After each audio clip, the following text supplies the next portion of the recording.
Ela é jornalista com mais de 15 anos de experiência em redação. Iniciou sua carreira como trainee, passou por diversas funções e atualmente é chefe de reportagem na Rádio CBN em São Paulo, responsável pela elaboração e distribuição de pautas e pelo direcionamento dos repórteres no andamento e fechamento das reportagens.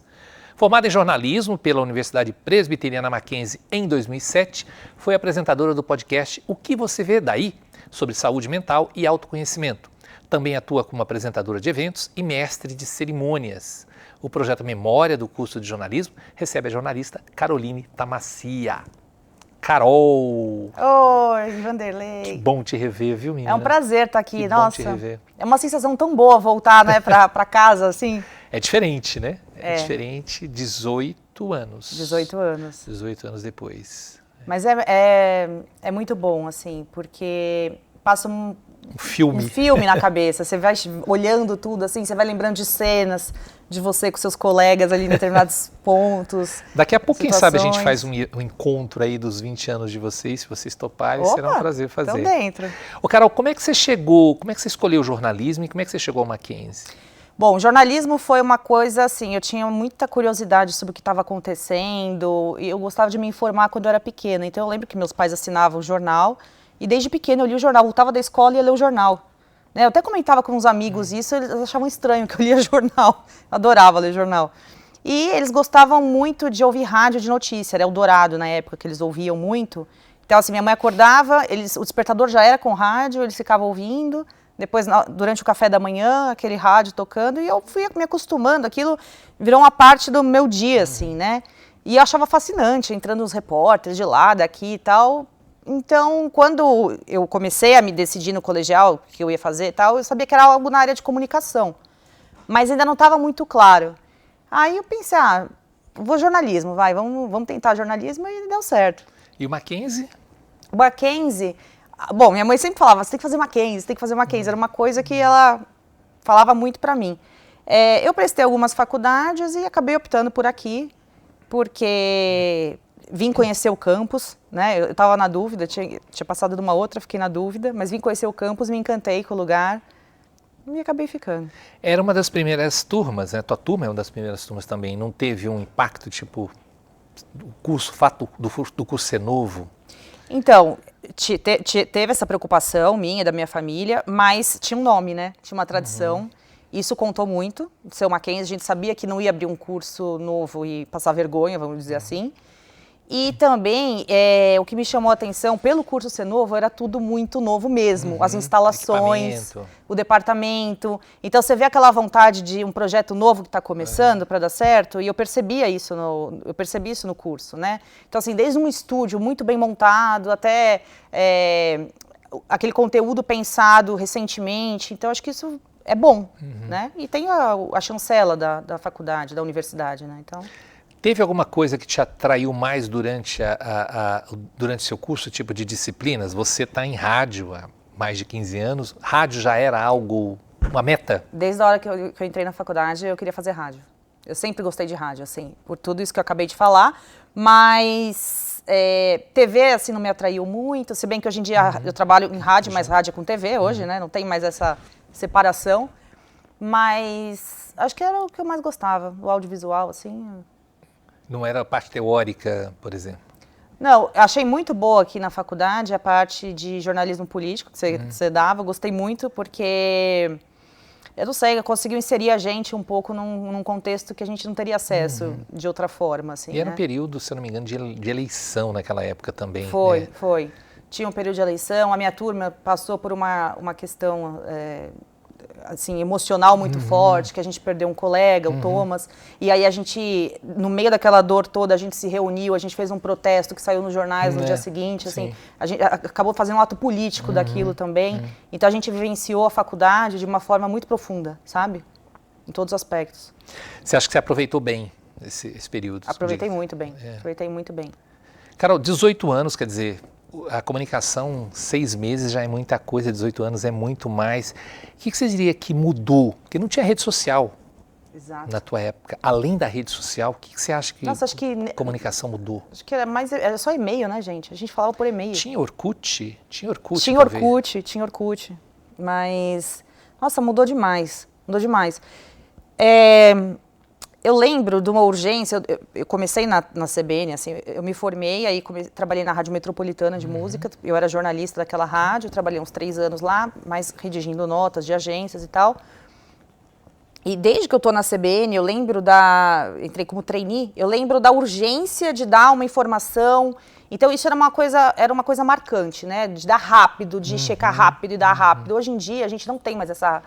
Claro, a gente quer dar rápido, mas eu não percebo mais isso. A gente quer dar a coisa certa, bem estruturada, porque a informação qualquer um dá hoje, né? Então, a pessoa que está passando, vê um negócio, ela tira uma foto, ela já posta nas redes sociais. Então, a informação, ela chega por todos os lados. Quando eu comecei a trabalhar na CBN, a informação ela era dada apenas pela imprensa tradicional, né? Então, a gente detinha esse poder de dar informação. O jornalista perdeu esse poder do mediador? Eu acho que, não diria que perdeu, acho que se transformou. E quem está sabendo enxergar isso está indo bem, entendeu? Essa transformação. Então, assim, a chancela da credibilidade continua sendo do jornalista. Né? A informação, ela é commodity, ela está para todo mundo. Agora, a credibilidade, ela continua ainda num bastião da imprensa, na minha opinião. Então, assim, essa diferença eu percebo muito. A questão da velocidade, ela deu espaço para a questão da credibilidade. Com as fake news que apareceram, né, e tomaram conta, o jornalismo ficou mais essencial ainda para distinguir joio do trigo. O que é verdade, o que não é. Hoje em dia, deepfake, com inteligência artificial. Então, assim, nessa hora que tudo parece... muita coisa misturada, eu acho que o jornalismo ainda é preponderante. E eu acho que a gente sobrevive por isso. Né? Agora, dizer assim, o mercado de redação tradicional mudou, diminuiu, encolheu. Né? Hoje em dia a mesma pessoa faz várias funções, mas por outro lado também, hoje em dia, médicos, advogados, todos entendem a importância de uma boa comunicação e contratam jornalistas em suas equipes. Para atuar na assessoria. Então, assim, a gente, os comunicadores, os jornalistas, ainda tem espaço. Você tem que só entender em que momento você está, né? Você, logo depois que você se formou, acho que 2 anos depois, caiu a obrigatoriedade do diploma para o exercício legal da profissão. Você acredita que ainda é importante a formação acadêmica para um comunicador? Acho que sim. Acho que sim. Por quê? Porque, onde eu trabalho, ainda pede o diploma. Precisa, senão já nem contrata. Então, assim, eu vejo que para uma seleção numa empresa grande, isso ainda é importante. Eu não sei se necessariamente de jornalista, mas assim, precisa ter na área de comunicação e tal. E falando um pouco... A parte teórica, talvez? A parte teórica, puxando um pouco a sardinha para o curso de jornalismo, eu acho que tem coisas... o que vai te dar toda a experiência é a prática, sem dúvida nenhuma. Dia a dia. Mas assim, você já chega com um certo subsídio, você já chega sabendo certas coisas que são importantes, que talvez eu não sei se um outro curso te dá, entendeu? Sobre como se relacionar com uma fonte, a questão ética é muito importante. Ainda mais que eu citei agora a necessidade da credibilidade do jornalista, né?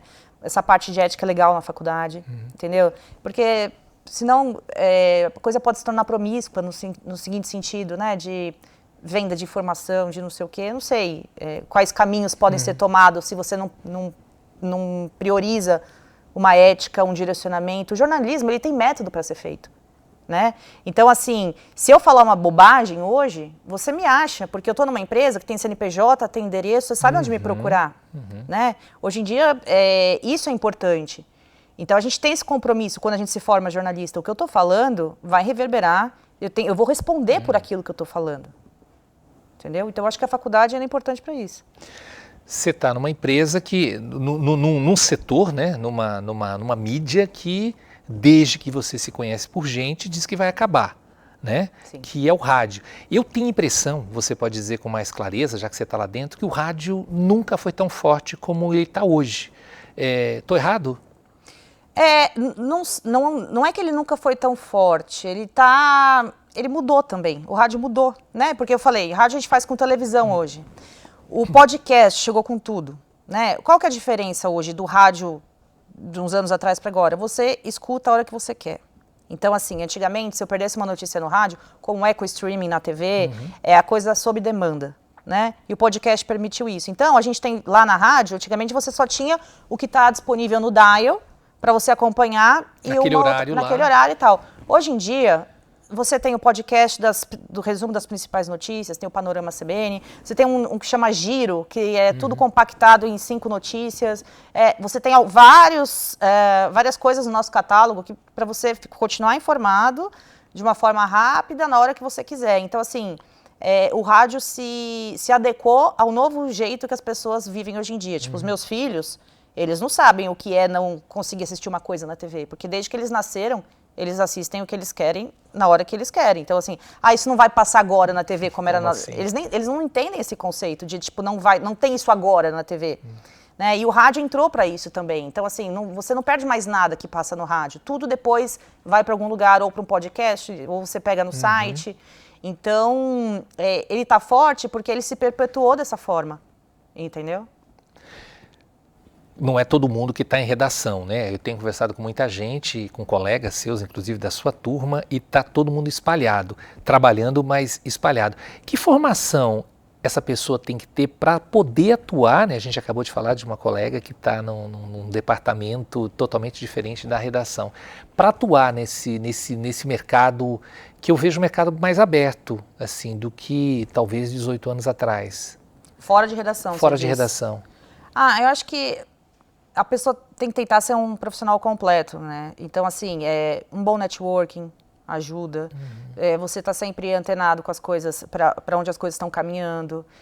Sempre que possível se reciclar em algum curso. Mas eu acho que manter bons contatos é muito legal.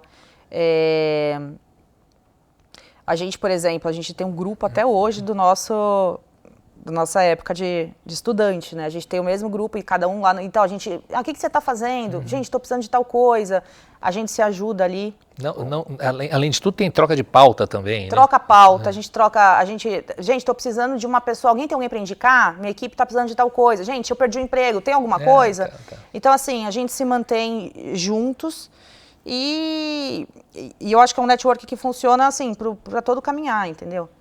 Que avaliação que você faz do jornalismo tradicional hoje, Carol, com toda essa mídia, com toda a rede, né, com toda a mídia, eu podendo ver em qualquer momento, o combate às fake news, o que vocês fazem, por exemplo, para manter essa credibilidade no jornalismo, a CBN? O que vocês fazem na atuação mesmo do dia a dia? Olha, assim, uma coisa que eu acabei lamentando, que a gente teve que inaugurar um negócio tipo fato, fake, né? Então, assim, às vezes você tem um repórter desenvolvendo alguma pauta, você tem que deslocar essa pessoa para ver se um negócio é verdade, não é, desmentir boato, fazer uma reportagem para desmentir boato, né?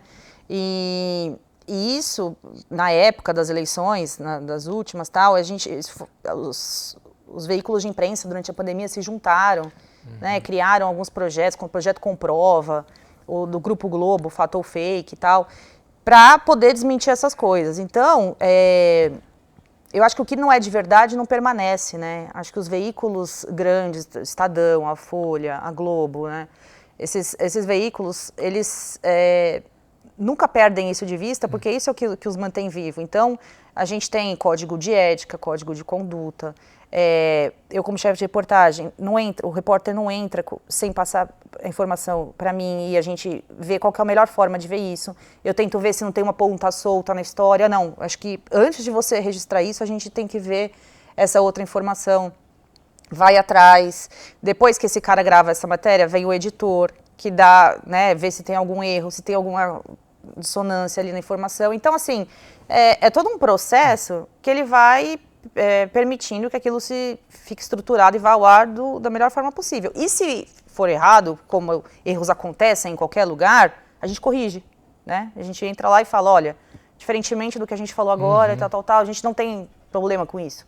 Então, acho que é assim que se mantém a credibilidade, sendo transparente, tentando fazer o melhor possível, mas quando sai algum erro, reconhecendo o erro, tem que ter um pouco de humildade, né? Tem que ter um pouco de humildade. Acho que a gente se perde quando a gente acha que está por cima de tudo, né? Tem que ter humildade. Na tua época não tinha rede social e também não tinha uma figura que pelo menos na minha avaliação, me parece imprescindível para a comunicação. Eu queria saber no cotidiano da redação como é que funciona, que é a figura do influenciador. Ele atrapalha, ajuda? Qual é a visão que o jornalista tem dele?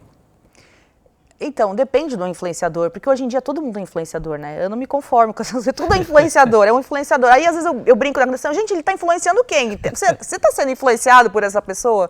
Eu brinco assim, porque ficou uma coisa assim, várias pessoas são influenciadoras e, de fato, quem são, né? Às vezes tem gente lá, 3, 4 milhões de seguidores, que são pessoas extremamente relevantes, assim, se você for pensar para, né, porque contribuem para o mundo, né? E às vezes tem uma pessoa lá que ela tem 10 mil pessoas e é uma pessoa que fala muito sério de um determinado assunto, é um estudioso daquilo.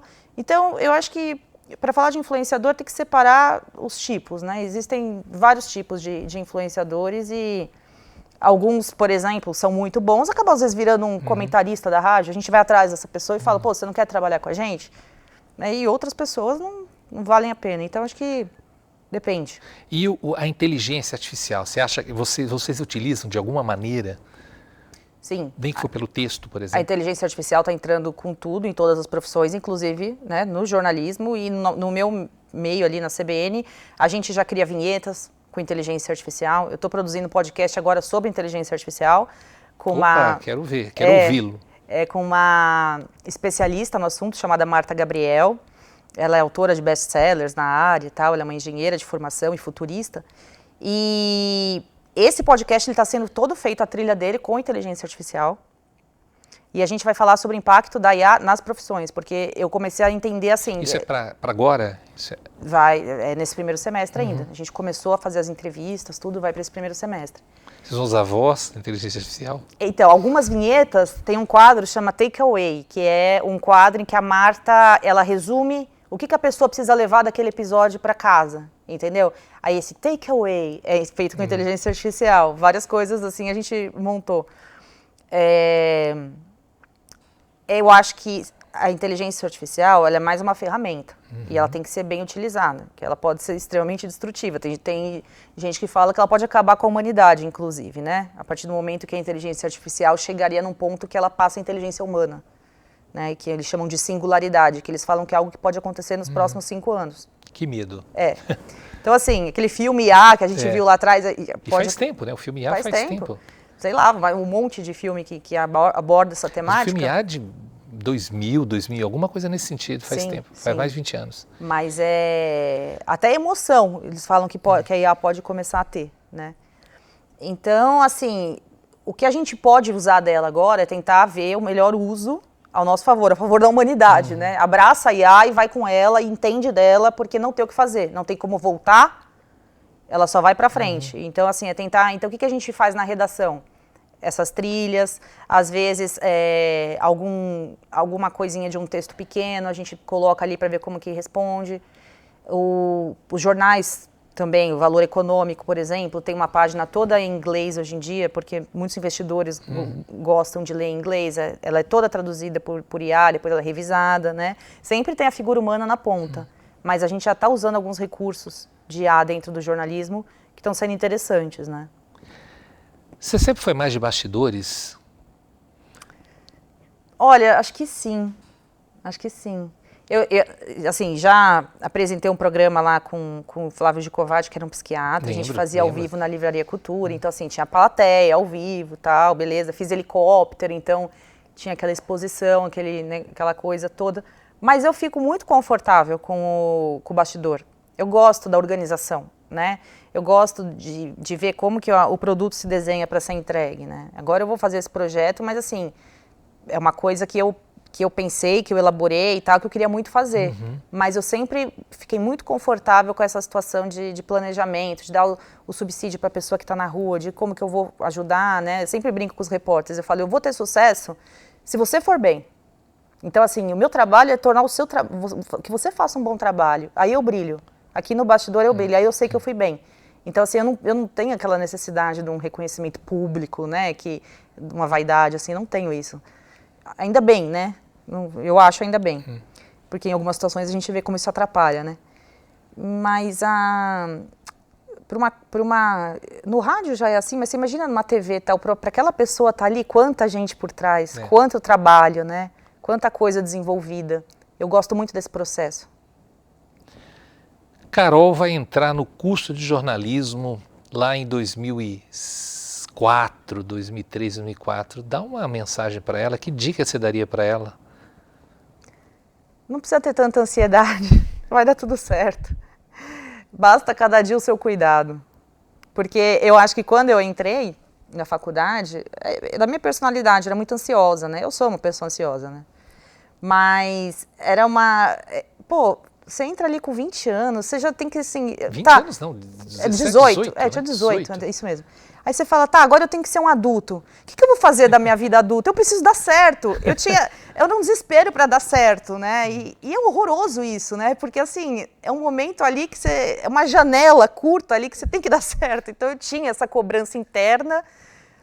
Claro, os meus pais sempre quiseram que eu desse certo, mas, assim, a minha cobrança interna era muito grande. Era mais sua do que dos seus pais. Era muito grande. Então, assim, eu preciso dar certo, né? E aí é muito complicado, porque você tem 18 anos, ninguém te dá emprego, porque você não tem experiência. Aí você não consegue começar e você... Entendeu? Então, assim, eu acho que eu falaria para a Carol que entrou na faculdade para ter mais calma, para não ser tão ansiosa, que aos poucos as coisas vão se encaixando. Algum arrependimento por ter feito jornalismo, Carol? Nenhum. Você acha que você escolheu a profissão certa? Acho que eu escolhi a profissão certa. A que era certa para mim, assim. Né? Eu acho que pode ser que, sei lá, se eu fosse advogado, eu poderia ter sucesso e tal. Sim. Acho que outras profissões na área de comunicação eu me daria bem, mas eu não me arrependo do jornalismo, não. Eu acho que eu gosto quando a minha filha às vezes, no alto dos seus 8, 9 anos, me pergunta e eu falo... Eu gosto de tentar fazer a diferença na vida das pessoas. Eu respondo isso para ela. E eu me sinto feliz com essa resposta, porque foi, dentro tudo da comunicação que eu poderia ter feito, esse princípio do tipo, o jornalismo muda a vida das pessoas. Foi um princípio que me moveu sempre. E eu consigo responder isso para ela hoje, entendeu?